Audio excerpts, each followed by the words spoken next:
എൻ്റെ പേര് സുധ. ഞാനിവിടെ അക്കരയിൽ നിന്നാണ് വരുന്നത്. നമ്മളെ വൈദ്യുതി ഭവൻ്റെ കൊട്ടാരക്കര തന്നെ, കൊട്ടാരക്കര റെയിൽവേ സ്റ്റേഷന് സമീപം അവിടെ നിന്നാണ് വരുന്നത്. പക്ഷേ ഞാൻ ഇവിടെ നിന്ന് കരിക്കോട്, ചന്ദനത്തോപ്പ്, കുണ്ട്ര, ആറുമുറിക്കട ഇവിടെ എല്ലായിടവും ഞാൻ കച്ചവടം ചെയ്യുന്നതാണ്. 10-40 കൊല്ലം കൊണ്ട് വിൽക്കുന്നതാണ്, തലയിൽ ചുമന്നാണ് വിൽക്കുന്നത്. പക്ഷേ ഇപ്പോൾ എനിക്ക് തലയിൽ ചുമക്കാൻ സുഖമില്ലാത്തത് കൊണ്ട് ഇപ്പോൾ ഒരു കട ഇവിടെ തുടങ്ങണമെന്ന് വിചാരിച്ച് അങ്ങനെ തുടങ്ങിയതാണ്. ഇന്നായിരുന്നു അതിൻ്റെ ഉദ്ഘാടനം. അങ്ങനെ കലമൊക്കെ ഇറക്കിയിട്ട് ഇവിടെ ഇരിക്കുക. ഇനി കുറച്ച് സാധനങ്ങളും കൂടെയൊക്കെ ശേഖരിക്കണമെന്നുണ്ട്.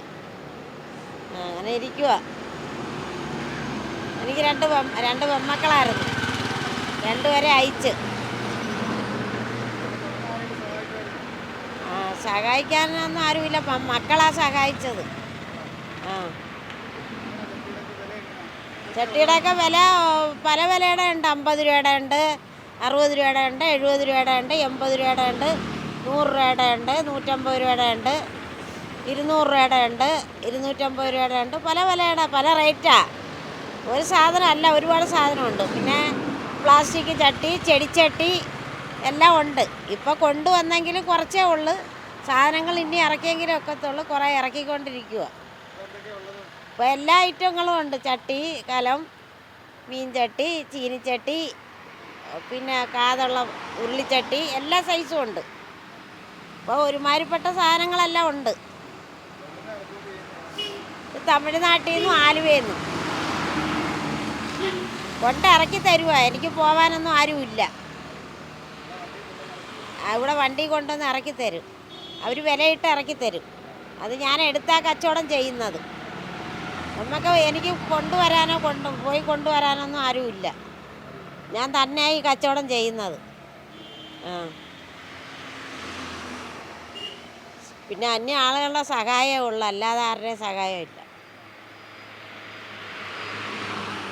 അന്യ ആൾക്കാർ ഇതുപോലെ ഒന്ന് സഹായിക്കും. ഇപ്പം തന്നെ മോൻ പോയപ്പം മോൻ പറഞ്ഞില്ലേ, ഇത് ചാനലിൽ ഇട്ട് കഴിഞ്ഞാൽ അമ്മയ്ക്കൊരു കച്ചവടം നടക്കുമെന്നൊക്കെ. അതുപോലെ അന്യ ആൾക്കാർ രാവിലെ 10:30 മണിക്കായിരുന്നു. ഞാൻ ഇവിടെ തന്നെ ഇരിക്കുന്നത്. ഒരു കസേര ഇട്ട് ഇവിടെ ഇരിക്കും. അതൊന്നും കുഴപ്പമില്ല. അന്നേരം അതിനകത്ത് കയറി ഇരിക്കുക. അല്ലെങ്കിൽ അതുകൊണ്ട് അപ്പുറത്ത് അവിടെ ചെന്ന് ഇരിക്കുക. അങ്ങനെ ഞാൻ സ്വന്തമായിട്ട് കണ്ടെടുത്തതാ. അതിന് വീട്ടിൽ നമുക്ക് അന്വേഷിച്ച് തരാൻ ആരുമില്ല. അപ്പോൾ സ്വന്തമായിട്ട് ഇനി ചുമക്കാനൊക്കത്തില്ലല്ലോ എന്ന് മെഡിക്കൽ കോളേജിലെ ഡോക്ടർ പറഞ്ഞതുകൊണ്ട് ഞാൻ സ്വന്തമായിട്ട് കണ്ടെടുത്ത് ഞാൻ സ്വന്തമായിട്ട് തന്നെ പണിയിപ്പിച്ചതാണ്. എനിക്ക് ഇവിടെ ചെള്ളയ്ക്ക് ഇങ്ങനെ നീരായിരുന്നു.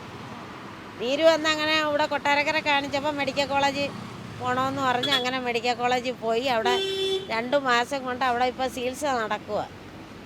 ഇപ്പം ഇനി ഓണം കഴിഞ്ഞൊരു ഓപ്പറേഷനൊക്കെ ഉണ്ട്. ചാനലിനകത്ത് പറയാൻ പ്രത്യേകിച്ചൊന്നുമില്ല. നമ്മൾ ആവശ്യമില്ലാത്ത കാര്യങ്ങളൊന്നും പറയാനൊക്കത്തില്ലല്ലോ. ആവശ്യമുള്ളത് അത് 4 പേരെ അറിഞ്ഞാൽ തെറ്റില്ലാത്ത കാര്യങ്ങളല്ലേ പറയാനൊക്കത്തുള്ളൂ. അല്ലാത്ത കാര്യങ്ങളൊന്നും സംസാരിക്കത്തില്ല. നമുക്ക് ഇട്ടും കൂട്ടിയും പറയാനൊന്നും അറിയത്തില്ല. അങ്ങനെയുള്ള വാചകങ്ങളും ഇല്ല. നേരെ വാ നേരെ പോ. നമ്മുടെ മുനിസിപ്പാലിറ്റിയിലെ അണ്ണൻ്റെ അടുത്ത്, ചെയർപേഴ്സൻ്റെ അടുത്ത്, ഞങ്ങളുടെ മെമ്പറുടെ അടുത്ത് ഞാൻ പറഞ്ഞിട്ടുണ്ട് ഇങ്ങനെ ഇവിടെ ഒരു കട കൊണ്ട് വയ്ക്കുവാന്ന്. ഇനി മുനിസിപ്പാലിറ്റി ചെന്ന് രജിസ്റ്റർ ചെയ്യണം. അവിടെ ചെന്ന് പറഞ്ഞെങ്കിലേ ഒക്കത്തുള്ളൂ. ഇല്ല, അങ്ങനെയൊന്നും പറയത്തില്ല. എല്ലാം നമ്മുടെ ആളുകൾ തന്നെ. എൻ്റെ അങ്ങനെയൊന്നും ഉള്ള ഒരു വാങ്ങിപ്പും പിടിച്ചു കയറിപ്പൊന്നുമില്ല. ഞങ്ങളുടെ മെമ്പറും അത് തന്നെ, ചെയർപേഴ്സണും എല്ലാം നമ്മുടെ ആളുകൾ തന്നെ.